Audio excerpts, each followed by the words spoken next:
Welcome guys, welcome to দে বাড়ি। 5:30 বাজে, এই বাড়ির সামনে রাস্তায় দাঁড়িয়ে আছি। কারেন্টটা সেই আজকেও চলে গেছে। অলমোস্ট রোজই কম বেশি ভোরবেলা মাঝরাতে কারেন্টটা চলে যায়, যখন ঘুমটা সবচেয়ে বেশি আসে।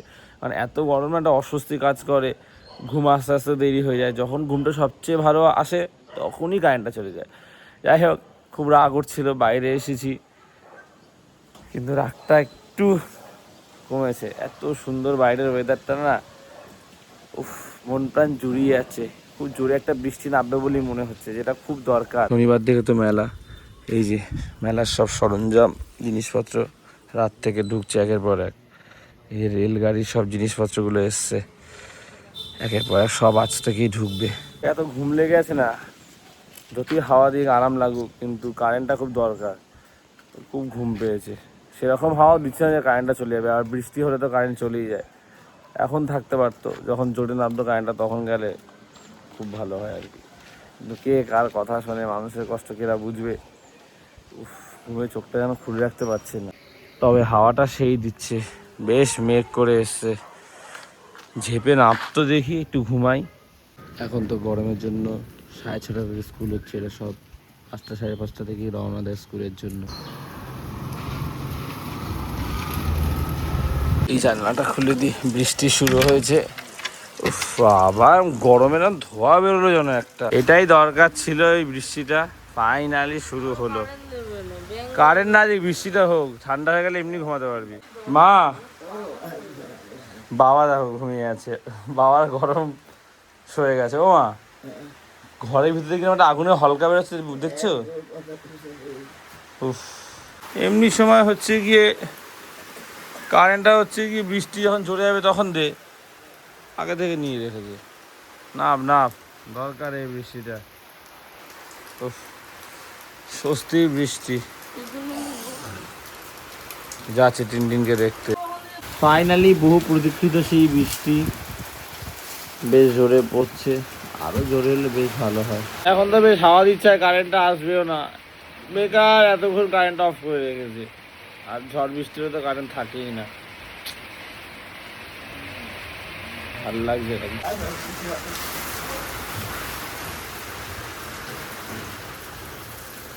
10টার সময় ঘুম থেকে উঠেছি সবাই, বৃষ্টি হচ্ছিল, ঠান্ডা ঠান্ডা, কারেন্টটা এসে গেছিল, সবাই ঘুম পেয়ে গেছে, সবার দেরি হয়ে গেছে।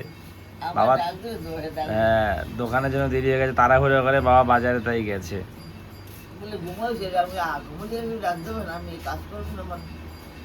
তুমি উঠেছিলে?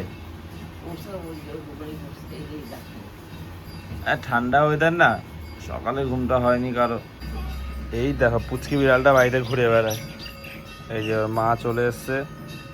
আকাশ মোটামুটি এরকম রয়েছে, ঠান্ডা হয়ে গেছে পরিবেশ। আমি আছি দীপকদার দোকানে পাউরুটি আনতে। রাস্তাঘাট এরকম জল জমে আছে। মায়ের মন্দিরে পুজো শুরু হয়েছে।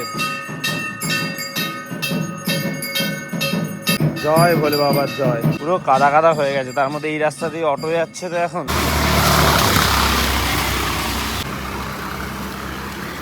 বাবা দীপকদার দোকানে একটা রুটি নিলাম।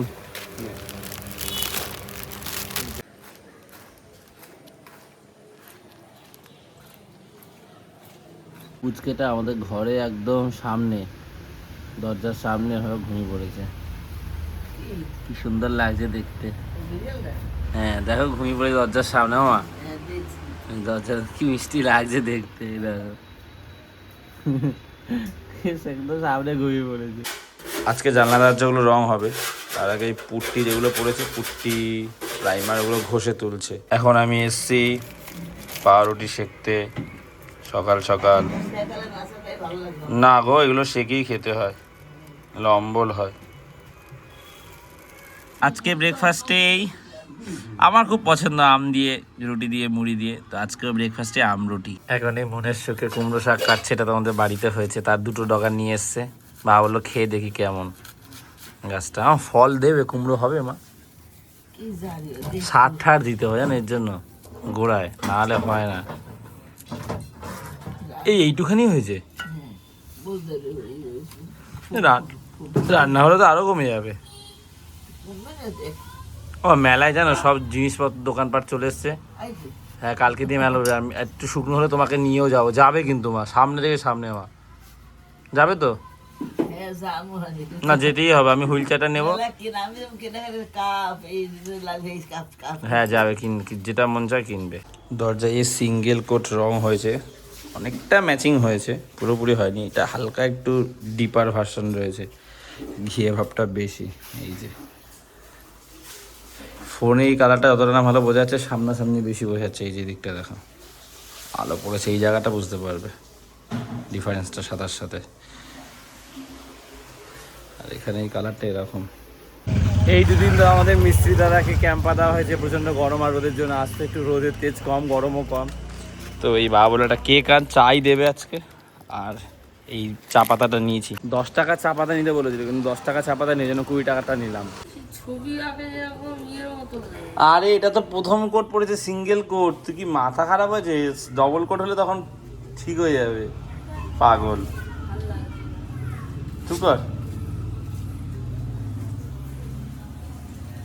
আমার বোন বলছে দরজাটা হচ্ছে গিয়ে কিরকম জল রং ছবি যেরকম হয় ওরকম হয়ে যাবে, সিঙ্গেল কোট হয়েছে, ডবল কোট দিলে তো প্লেন হয়ে যাবে সব, বুঝতে পারছে না।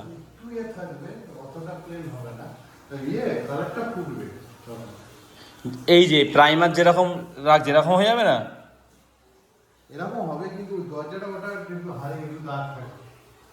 কেন দাগ থাকবে কেন? ওটা তো ওইখানে তো মারার মতো তো পয়সা নেই,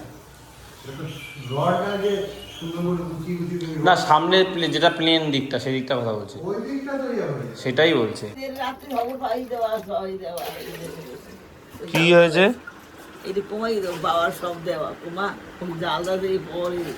খাবার জল আনতে রাস্তাটা এরকম হয়ে গেছে, এটাই ভালো লাগে না। এই জন্য বৃষ্টি পছন্দ না আমাদের গড়িয়ার এই দিকটায়। বৃষ্টি হলে জল জমে যায়, কাদা হয়ে যায়। এখন জল জমে না, কিন্তু কাদা কাদা হয়ে যায়। এখন এই চা পার্টি, সকালবেলা সব চা খাচ্ছে, আমি তো চা খাই না। পাউরুটি খেয়েছো? রেখেছিলাম কিন্তু তোমার জন্য। বাবা তো খবর দেখে খুব, চা খাচ্ছে আর খবর দেখছে। ও মা, দরজার রংটা দেখতে যাবেন আমাদের ঘরে? কি বেকার হয়েছে? কত সুন্দর হয়েছে রংটা। কোথাও আগে রং পছন্দ করতে গেছিলি? দরজার ফ্রেম দুটো এই রং হয়ে গেছে, এবার আশা করছি পার্থক্যটা বোঝা যাচ্ছে, মানে কাছাকাছি কিন্তু একটু আলাদা, এটা ডিপ ভার্সন। আর এই কালারটা রুমের দিনের বেলা ভালো আর কি বোঝা যাচ্ছে।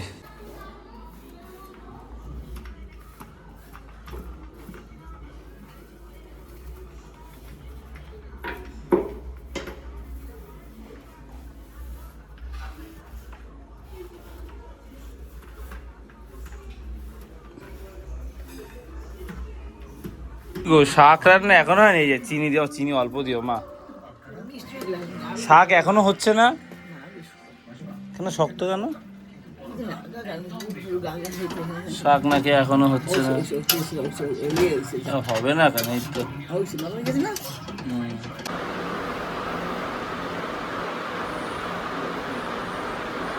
এরা দুজন তো ভাত খেতে বসে গেছে।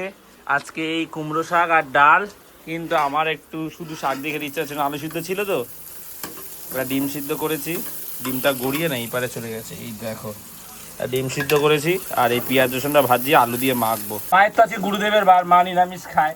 রানীকে বলছিলাম রানী খাবি, আর একটা ডিম সিদ্ধ দেবো, রানী বলছে না আমি খাবো না, ওর ইচ্ছা করছে না, তো আমি একাই খাই। একটু ইচ্ছা করছে অনেকদিন ধরে এরকম আলু রসুন পেঁয়াজ দিয়ে একটু মাখা মাখা করলে হেভি লাগে। ভাত তো খাবো না, কিন্তু কিছু করে, ডিমটা নিয়ে নিয়েছি, ছোঁয়া পড়ে গেছে। আর বাবা মা আছে নিরামিষ, গুরুদেবের বার, তো যতটা পারি খাবার কি করবো, চেষ্টা করো পুরোটাই খেয়ে নাও। ভাত কম না, ইচ্ছা করছে না, একটু এইটা না হলে খেতে পারবো না। শাক দিয়ে খাওয়া যায়, তুমি বলো তো।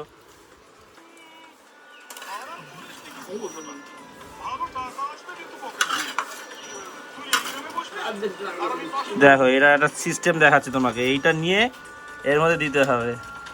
দাঁড়িয়ে জানি এরকম ভাজা ভাজা করে খেলেও, এরকম ভাজা ভাজা করে নেই, অনেক আলুটা দিয়ে, এটা দিয়ে তো আলুটা এর মধ্যে দেবে মা, দিয়ে এটাকে ভাজবে, কি টেস্ট হয় জানো? এরকম তোমরা করো না, ভর্তা টর্তা ঘরে বানাতে হয়। কালো জিরে ভর্তা দেখেছি আমি, তারপরে তোমার কুমড়ো আলু ভর্তা। আর তেল লাগবে না বল? এই দাঁড়িয়ে আছে, বাবার দোকানে যায় বলে অটো ওই আসছে, রাস্তা দেখেছো কি হয়ে গেছে পুরো। ঘড়ি কাটায় 7টা, টিউশন পড়িয়ে উঠে একটু চোখটা লেগে গেছিলো, হালকা শুয়েছিলাম। খেয়ে উঠেছি, দেখি 4টে বাজে, স্টুডেন্ট তো তখন ঢুকেছে, সবাই খাওয়া শেষ, স্টুডেন্ট আসলো, তো পড়ি উঠে চোখটা লেগে গেছিলো। বোনের আজকে টিউশন নেই, ওর দোকানে আছে, বলে একটু পরে আয়, তো এখন এই দোকানেই যাবো সন্ধ্যাবেলা। এখন এই জল বিস্কুট খেয়েই যাবো, আর বেশি কিছু খাবো না, যা গরম পড়েছে। তো কি রে এত দেরি করে আসছি, বাবা রাগারাগি করছে, বারবার উপরে আসছে, মাল নিয়ে যাচ্ছে। বল, টিউশন পড়াচ্ছিলাম, তারপর একটু শুয়ে পড়েছিলাম, আচ্ছা একটু দেরি হয়ে গেল। বাবা আলু চপটা হয়েছে নিতে আসবি না, আমি আসছি। এখন ওই কটাও দিয়ে দাও। হ্যাঁ তোমাকে আমার কষ্ট করে যেতে হবে। 8:10 খিদে পেয়েছে, মুড়ি মাখার গরম পেঁয়াজ ইনসেন কম্বিনেশন। 10:35 বাবাই আসলো, আজকে অন্য দিনের তুলনায় বেশি দেরি হয়েছে। এই বাবা আসলো, বাবা তাই বলছে সাইকেলের চাবি দিয়ে যাবো তোমাকে, সাইকেলে করে যাবে, তা আমাকে 10 টাকা দাও খুচরো। না 10 টাকা দাও। মুড়ির মাসির টাকা নেছে না? না দিইনি। আইসেন? আরে বাবা উনি দাঁড়িয়ে ছিল, হট করে ট্রেনে এসে ট্রেনে উঠে গেছে। কষ্ট পাইনি তো? না বাবা, কালকে পাখাটা নিয়ে আসবো, আজকে তো পাখাটা ঠান্ডা বলে আর আনা হয়নি, ওই পাখাটা নিয়ে আসবো। ওই 10 টাকার নোট নিয়ে। মন্দিরে খুঁজলাম, ওই পাখাটা নিচে মনে চাপা পড়ে গেছে। আচ্ছা তুই পারবি না, ওর খুঁজিস না। ঠিক আছে, তুমি আমাকে 10 টাকা কয়েন দাও। এলাম তাহলে। হ্যাঁ যা। সো গাইস, ব্লগটা শেষ করছি। কাল রাতে আর শেষ করা হয়নি, সেখান থেকে এসে টায়ার্ড ছিলাম, খেয়ে দিয়ে শুয়ে পড়েছি, কিছুটা ব্লগ এডিট করেছিলাম। আর দরজা জানলার রংটা তো আমার খুব ভালো লাগছে, তোমাদের কেমন লাগছে কমেন্টে অবশ্যই জানিয়ে। সেকেন্ড কোট দেওয়ার পর ওটা আরও খুলেছে, সেটা পরের ব্লগে দেখো। সো আজ এতটাই, আবার কাল কথা হচ্ছে, চলো টাটা।